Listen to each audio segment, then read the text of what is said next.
Hello my fellow hunters, and maybe to the only one more video for Monster Hunter Sunbreak game version 15 till update 5. I'm comparing in this video the Almu swich Axe, which is already Science Vanilla, the absolutely meta water swich Axe, and I'm comparing this one to the Cloudburst Axe, which was absolute meta weapon besides the Chinagua swich Axe in Monster Hunter Portable 3rd, because in Portable 3rd the profiles were absolutely meta, and you can also use profiles with element as raw switch axes in Portable 3rd, yes. And if you maybe remember, in this time Sinogre and Amatsu was absolutely powerful beasts meta switch axe, and now in this video I am gonna compare them, because you have to also consider that Amatsu switch axe has a very special effect, which is like Salk bind boost. You know it maybe back from the Rampage skills from Vanilla, but they didn't bring it into Sunbreak and made it a separate Rampage decoration, so maybe this will be a little bit surprise. I also want to say thanks to Kogabura, who updated the switch Axe calculator to game version 4.3 and now also added the Cloudburst Axe with all the stats and also the new affinity augments and all the other stuff, so we can make it a little bit more easy. I didn't show you any in-game pictures, just them off, so maybe I just hope you didn't get bored or other stuff. Now some things that have changed. If you now max out the Rampage or augmentation slots, you can get base additional raw of 25, you can increase it up to 45, and an additional element of 18, which you can increase to 53, since we have elemental switch axe meta for the switch axes, so always the combination should go for 1 times attack, 8 times element. Also shortness limits additional increase to 20 hits. So Cloudburst Axe already has purple sharpness, so we only need 1 level of handicraft to reach tiny purple sharpness management for the Whitebringer Axe. That about the new changes. Here you can see the stats of the weapons. You can see no slots on the Cloudburst Axe with bad affinity, low element, but therefore a very good sharpness management. You didn't need any handicraft like on the other power files, and the raw is 40 more than on the Whitebringer Axe, which is a huge difference. And also you have a Psychbind boost for a few handful of attacks. Here are the stats after you have augmented them and increased maximum amount of possible augmentation slots. This is Almu, and this is the Amatsu switch Axe. You can see here after the augmentations, 40 more raw on Amatsu switch Axe, 27 more element, and you also have to consider the 45% multiplier, so it's about 170 element on the Almu Axe more. Crit rate is 25% more, it doesn't have that much influence, and also Psychbind attack boost increases 10% of the true raw of a specific attack, which is a Psychbind build up, and I'm gonna explain it more in the next minutes. I'm using as base skills for comparison the 2 petalaces, the 2 charms, it's like Power Charm, Power Talon. Yes, main skills are max out attack boost with max out wax, max out crit boost with max out rapid morph, water attacks, and the aura blessings also maxed out, elemental exploit 1 and burst 3. So very basic skills, no strife, no dereliction, no complicated skills. I've used the same skills, yes, for the calculation, and sometimes I use the compensation with crit eye if some weapon stats are unbalanced, or maybe sometimes the weapon has a lot more slots than the other, but here you can see it's very balanced. You need 1 more handicraft to reach 10 purple sharpness management, but therefore you have a level 2 and a level 1 slot, so it's like same energy as a handicraft slot. So I think in that case we didn't need a compensation skill, and it's very well outbalanced. Okay, now after you have got these skills, we have 446 true raw on the Almu switch Axe and 490 true raw on the Amatsu switch Axe. For the true element we have 35 more element, including You have to add the 45% of the elemental file, and then you get about 230 element. Crit rate is 25% more. Not that much crit rate, but we also didn't have absolutely need on that. Also, now the Psych Bind special attack skill. I didn't calculate any new skill, I didn't check it, I just implemented a new one from the base vanilla. And so we got some multipliers. I show you it is for the Soaring Rhythm at 1 slash and the File Burst, and for the elemental burst counter, the first 2 hits, which does about the same damage. So we have short hue at the demo motion values, so that means since the demo nothing changed in any way. So you can see here the motion value, for example Soaring Rhythm Dive Bomb ignores the hit zone value, and here you can see it is wire attack, so there is a check mark that is a wire bug attack. And also for the Soaring Rhythm Dive Bomb, which has about a 30 hit motion value, you can see here it's also wire attack, so it is for the aerial playstyle with benefits of the Amatsu skill, because yeah, Soaring Dive Bomb attack benefits of that, and also the File Burst. I don't know whether we can find it here. Soaring, yes, it was the first I've shown this Soaring Wyvern Blade success, so I didn't know, the author didn't know the exact names, but yes, it was this one with the 70 ignoring hit zone motion value, and also the new element burst counter slash, which are successful, have a motion value of 90, both does the same damage, and you can see here both fire attacks applying that 10% raw bonus. And now we go back to the version 15 nodes table. So there are a lot of calculation. Unfortunately, currently in the calculator there isn't any implementations for the build-up boosts that got a weapon from the Psych Bind boost skill.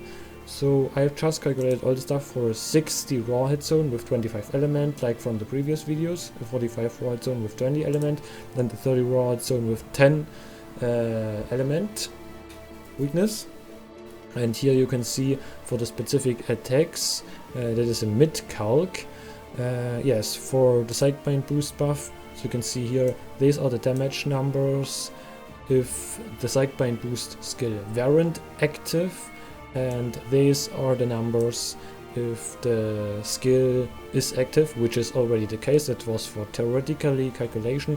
So you can see the damage output for the EBC, and for the zero-sum discharge is about 5 up to 10% stronger, depending on the combo you do.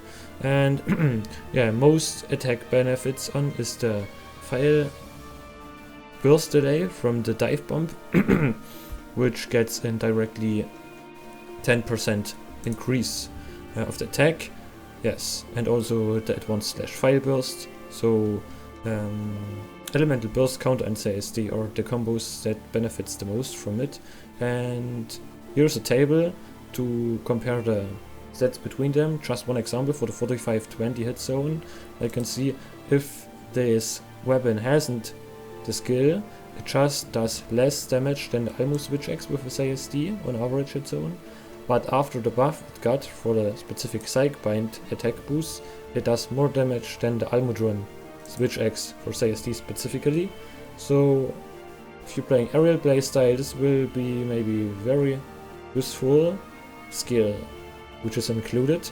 So if you can take a time, you can make a screenshot and check back all the calculations yourself later.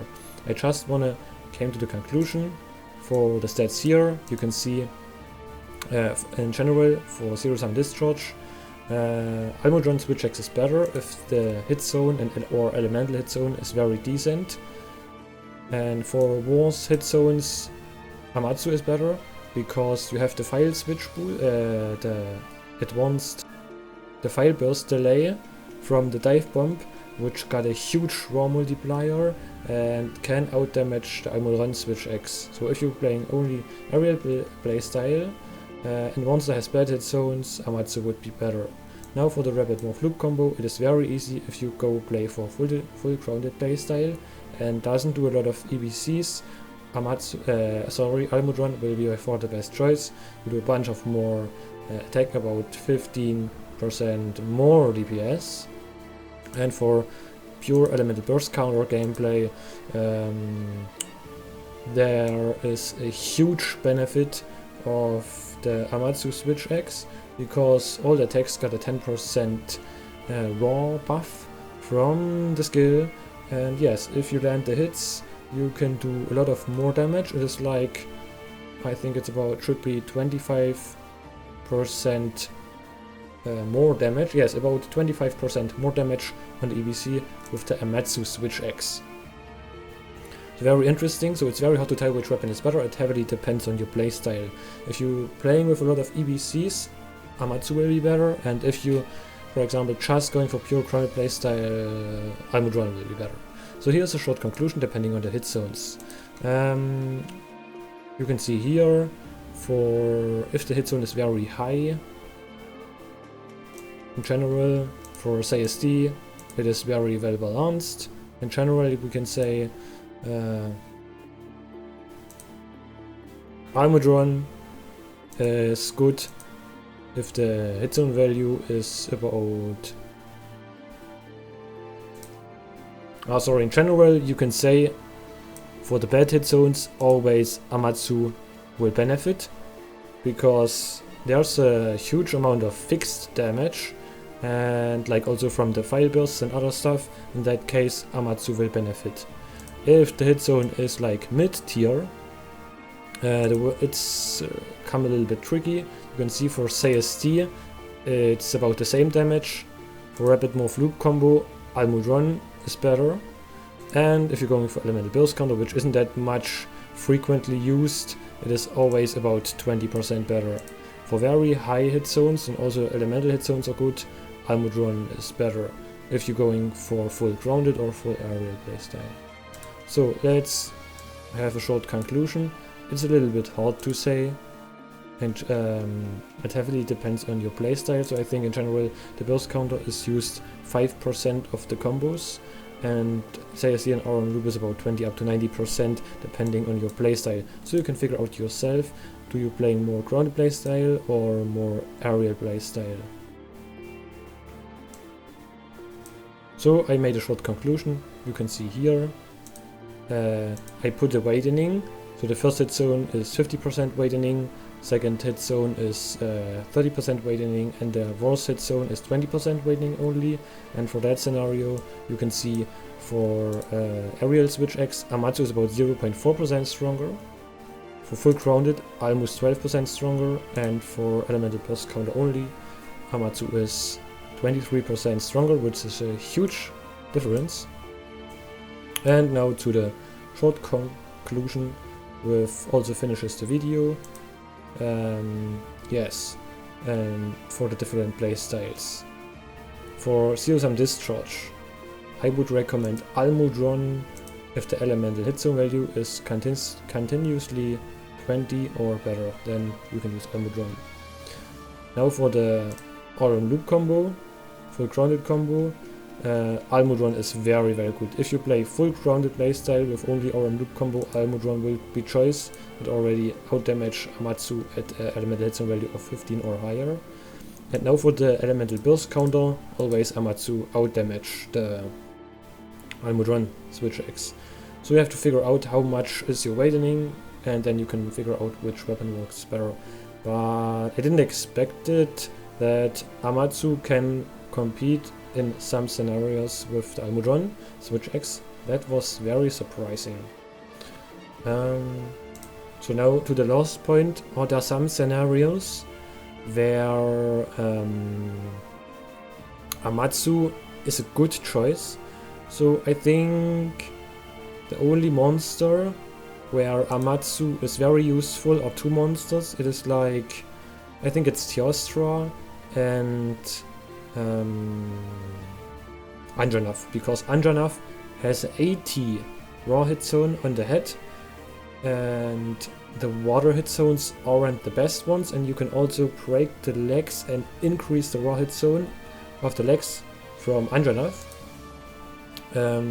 Yes, and very insane hit zone on the head, so it would Amatsu think would be outdamage Almu for Anjanath because of the very high raw hit zones and the bad water hit zones. And another monster would be, I'm not 100% sure, but another monster would be Teostra. But if you just attacking random pods and forming him with aerial switch Axe. Because we have the huge amount of fixed damage and Teostra has terrible raw hit zones. So for these two monsters, Anjanath and Teostra, I think it would be a great choice. So thanks for watching this video. So like you can see on the video, it depends a little bit on your playstyle. I think I would increase the interest for the weapons, and see you next time in the next mob video. Thanks for watching.